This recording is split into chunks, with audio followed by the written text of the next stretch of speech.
বললেই তাদের বাংলাদেশি বলা হচ্ছে এবং সেখানে তাদের উপর অত্যাচার হচ্ছে, আটক হচ্ছে, গ্রেফতার হচ্ছে, বাংলাদেশে কি ছেড়ে দিয়ে আসা হচ্ছে।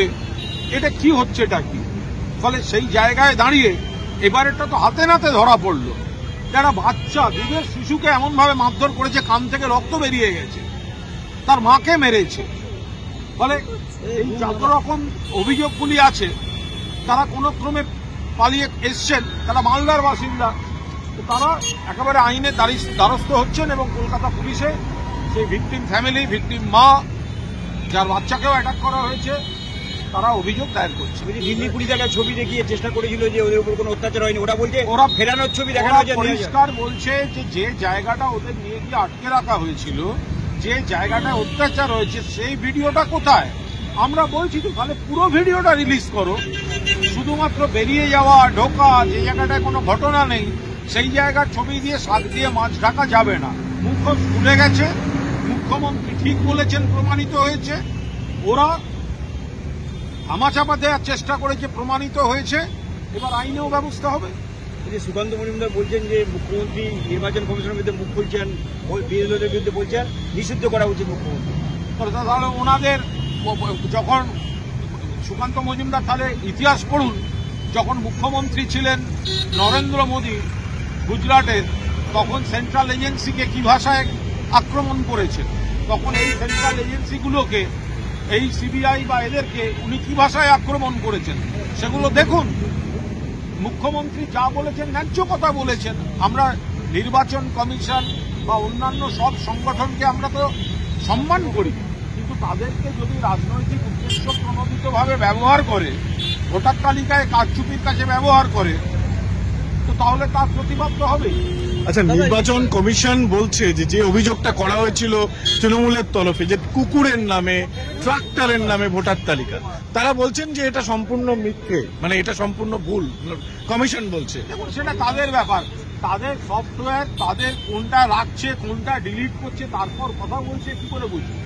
যেটা সামনে এসছে সেটা সবাই দেখেছেন। যদি এটা সত্যি ভুল হতো তাহলে সঙ্গে সঙ্গে সেটা একটা কাউন্টার করতেন। ফলে সফটওয়্যার ইঞ্জিনিয়ার থেকে আর কি হয়েছে সেগুলো তো আমরা জানি না।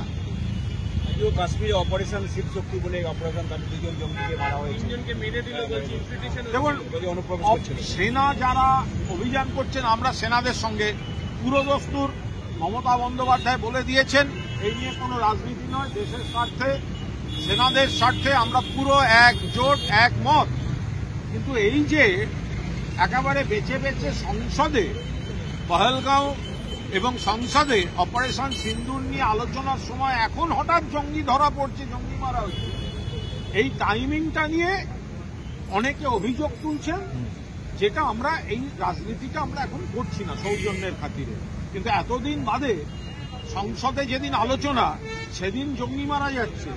সংসদে যেদিন এইসব জঙ্গিকে কি আগে ধরে রেখে দেওয়া হয়েছিল, যে সংসদে আলোচনার দিন অমিত শাহ যাতে সুবিধা হয় স্টেটমেন্ট করার, সেই জন্য ঠিক তখন মারা হবে বলে। এতে সেনাবাহিনীর বিক্রমের কোনো ক্ষতি হচ্ছে না, সেনাবাহিনী লড়ছে, কিন্তু তারপরে ওপরওয়ালাদের যে ইনস্ট্রাকশন সেইগুলো রাজনৈতিকভাবে ব্যবহার হচ্ছে কিনা সেটাও দেখা। বলছি যে একজন বিএলও তিনি পোস্ট করেছেন, বিএলও কে হুমকি দিচ্ছেন মমতা বন্দ্যোপাধ্যায়, এই নিয়ে বিজেপি সরব থেকেছে। এবার বিএলও একজন বলছেন যে আপনি আমাদের চাকরি দেননি, ফলে আপনি চাকরি খেতে পারবেন না, নিরপেক্ষভাবে কাজ করেন। সরকারি চাকুরে অনেক দল করে, কোন ইউনিয়ন করে না করে এটা তো এবার অন্য সরকারের মতো যা অবস্থা, যে সরকারি কর্মচারী হলে সরকারের বিরুদ্ধে কোনো পোস্ট বা সোশ্যাল মিডিয়ায় লেখা যাবে না। মহারাষ্ট্র গভর্নমেন্ট কি করেছে ভালো করে পড়ে দেখুন। এই রাজ্যে গণতন্ত্র আছে বলে বড় বড় কথা চলেছে। যারা এ হয়তো সিপিএম করে, এ হয়তো বিজেপি করে, বড় বড় কথা। আরেকবার রিপিট প্রশ্ন আরেকবার করছি, সেটা হচ্ছে যে এই যে রাজ্যের বিভিন্ন জায়গায় পরিযায়ীরা আক্রান্ত, এদেরকে নিয়ে রাস্তায় নামবে তৃণমূল? কারণ এদের না, এটা দেশের বিভিন্ন জায়গায় বাংলাভাষী যাদের উপর আক্রমণ চলছে তাদের মুখ থেকে তাদের অভিজ্ঞতা যাতে বাংলার মানুষ জানতে পারেন এবং তারা বিজেপির আসল চেহারাটা, ভয়ঙ্কর চেহারাটা, বাংলা বিরোধী, বাঙালি বিরোধী চেহারাটা দেখতে পারেন, তো নিশ্চিতভাবে তাদের অভিজ্ঞতার কথা তো আমরা সকলের সামনে তুলে ধরবই। দক্ষিণ চব্বিশ পরগনার ক্যানিং থেকে একজন বাংলাদেশিকে গ্রেপ্তার করা হয়েছে, তাকে নিয়ে ভারতীয় আধার কার্ড বা বাংলাদেশি আধার কার্ড দুটোই ছিল বলে অভিযোগ। এই গোটাটাই তো বিএসএফ এর দায় এবং দায়িত্ব। কোথাও কোনো অনুপ্রবেশকারী ধরা পড়লেই সেটা বিএসএফ এর দায়িত্ব। তার কারণ হচ্ছে কেন্দ্রীয় সরকার বিএসএফ হোম মিনিস্ট্রির আন্ডারে, ফলে সীমান্ত পাহারা দেওয়ার দায়িত্ব হচ্ছে বিএসএফ এর। তাহলে বিএসএফ যদি অনুপ্রবেশ কাউকে বলে থাকে তো তাহলে হলো কি করে? রেসপন্সিবিলিটি কেন্দ্রের। একে তো বর্ডার লাইন বিএসএফ এর, তার উপর আইন সংশোধন করে বর্ডার থেকে 15 কিলোমিটার থেকে বাড়িয়ে 50 কিলোমিটার বিএসএফ এর আওতায় এনেছে। দায়িত্ব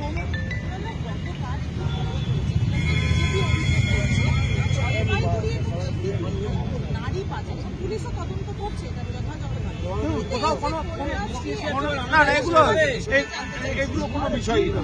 সমাজে বেশিরভাগই ভালো, কোথাও কোথাও যুগ যুগ ধরেই কোনো অসামাজিক চক্র কাজ করে, সেগুলোকে ভেঙে দেওয়াটা কাজ। বাংলায় বাম জমানার থেকে খারাপ কাজ অনেক কমেছে, বিজেপি শাসিত রাজ্যের থেকে অনেক কম।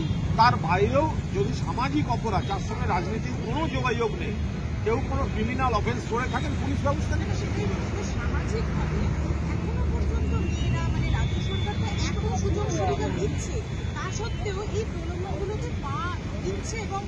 বাধ্য হচ্ছে।